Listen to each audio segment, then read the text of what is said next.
Avant d'aborder les différentes parties concernant la réalisation de pages en HTML5 et CSS3, nous allons voir quelques fondamentaux pour réaliser des pages en XHTML 1.0 strict. Un bon document XHTML 1.0 strict doit suivre les règles suivantes. Il doit comporter un doctype, comme c'est écrit ici sur notre page. Les balises doivent être correctement imbriquées. Donc, par exemple, on a un début de balise d'entête head et une fin de balise ici. Tout élément doit être fermé. Une balise telle que la balise méta, qui est une balise dite vide, par exemple, doit se terminer par un slash. Les noms des éléments et des attributs doivent être en minuscules. C'est ce qui est écrit sur notre page.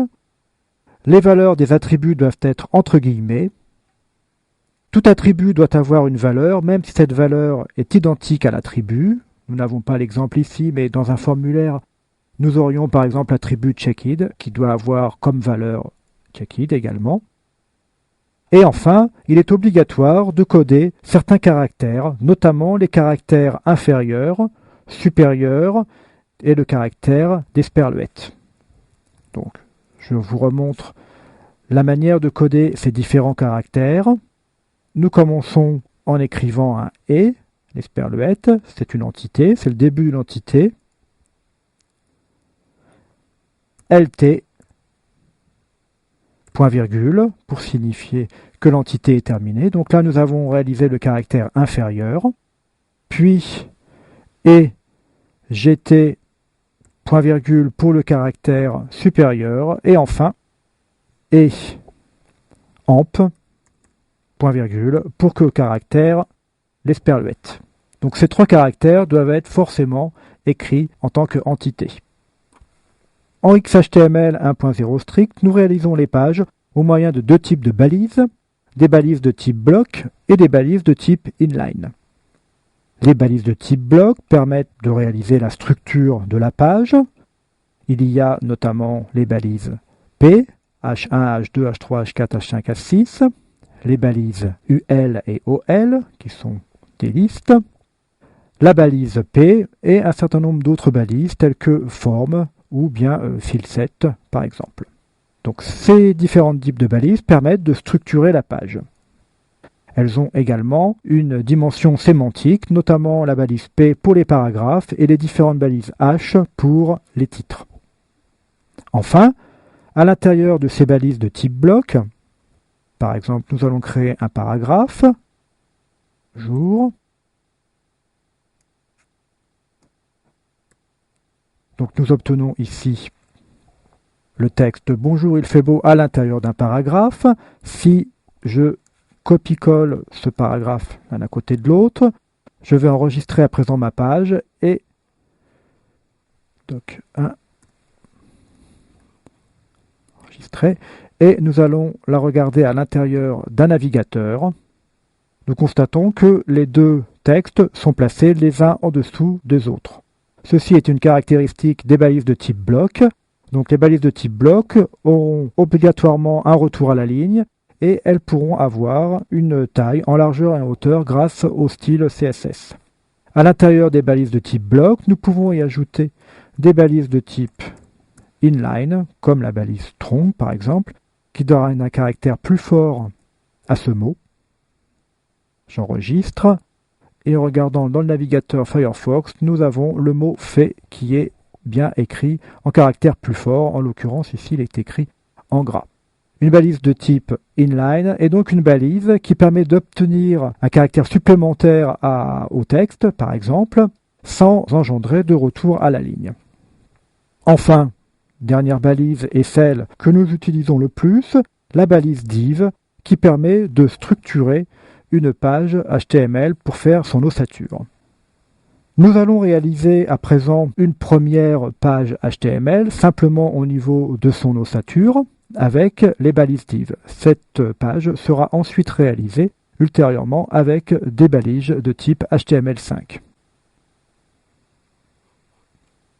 Voici la page que nous allons réaliser. Elle comporte une zone d'entête avec le titre ainsi qu'un formulaire, une zone de menu, une zone de contenu, une zone située à droite qui pourrait s'apparenter à une zone présentant différentes publicités, par exemple. Enfin, tout en bas, un pied de page. La zone de contenu située à gauche comporte, elle également, un pied de page.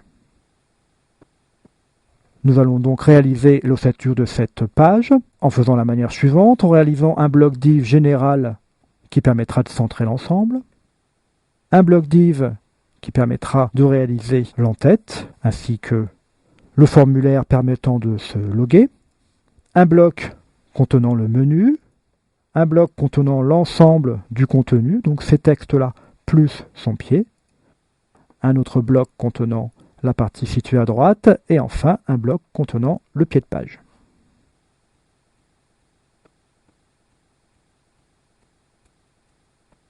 Réalisons d'abord la zone d'entête, donc c'est un bloc div, d'identifiant égale header,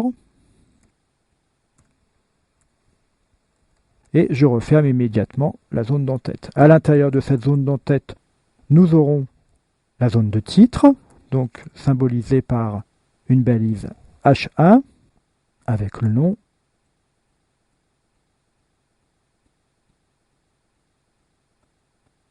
Je referme la balise H1.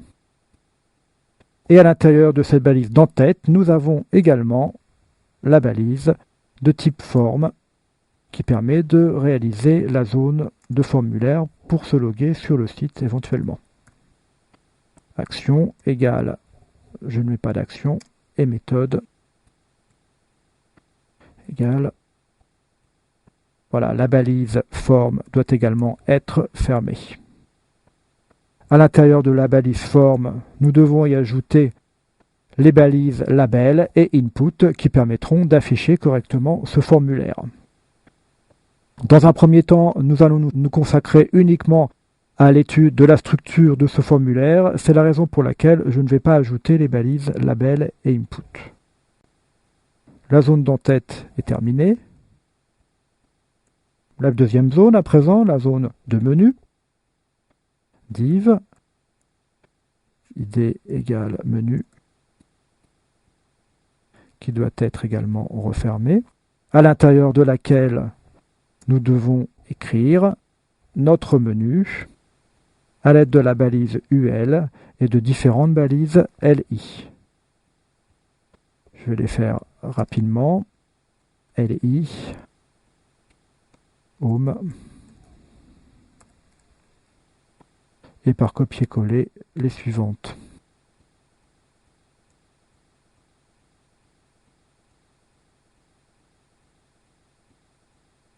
Home, votre peau, les soins,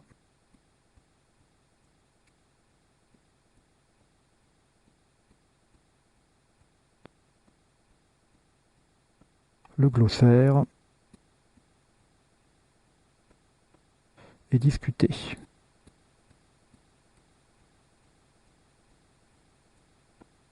Voici la zone de menu terminée. Afin que nous nous retrouvions facilement, je vais ajouter un commentaire qui permettra de signifier que nous sommes en fin de menu. Voici. À présent, la zone de contenu, qui est située sur notre exemple sur la gauche. De nouveau, nous ajoutons un bloc div de structure ayant l'identifiant contenu. Je referme cette zone. À l'intérieur de cette zone de contenu, nous avons deux nouveaux blocs. Un bloc que l'on pourrait appeler article,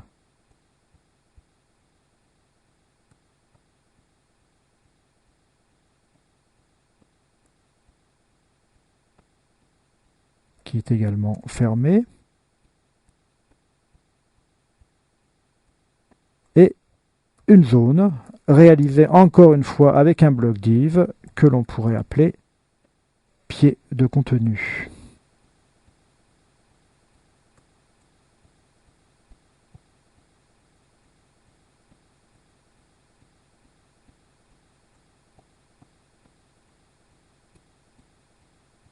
Qui sera également fermée. Voici notre contenu. La partie droite doit être également réalisée à partir d'un bloc div que l'on pourrait appeler droite.